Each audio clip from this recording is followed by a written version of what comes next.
Hello, മോശമായിട്ട് എന്ന് പറയുന്ന ഒരു ഇംഗ്ലീഷ് യൂസേജ് എന്താണ്? ബാഡ്ലി. നമുക്ക് കേട്ടിട്ടുണ്ട്, ഒരു adverb ആയിട്ട് ഉപയോഗിക്കാൻ പറ്റുന്ന ഒരു വാക്കാണ് badly. For example, he performed badly on the test. അവന്റെ ടെസ്റ്റ് വളരെ മോശമായിട്ടാണ് എഴുതിയെന്ന് പറയാൻ വേണ്ടി നമ്മൾ എങ്ങനെ പറയുക? He performed badly on the test. അപ്പോൾ ടെസ്റ്റിൽ അവൻ ഭയങ്കര മോശമായിട്ടാണ് പെർഫോം ചെയ്തത് എന്നാണ്. അല്ലെങ്കിൽ എൻ്റെ കാറ് ഭയങ്കര മോശമായിട്ട് കേടായി, അല്ലെങ്കിൽ കുറച്ച് കൂടുതൽ കേടുപാടുകൾ പറ്റി.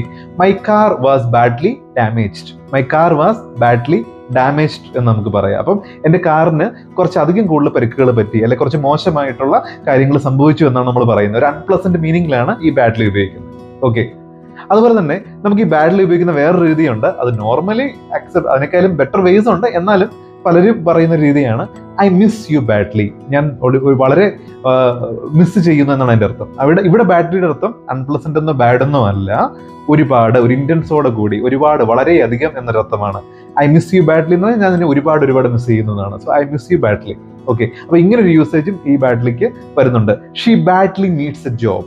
She badly needs A job. അവക്ക് വളരെ അത്യാവശ്യമായിട്ടൊരു ജോലി വേണം എന്നാണ് ഇവിടെ ഈ ബാഡ്ലിയുടെ അർത്ഥം.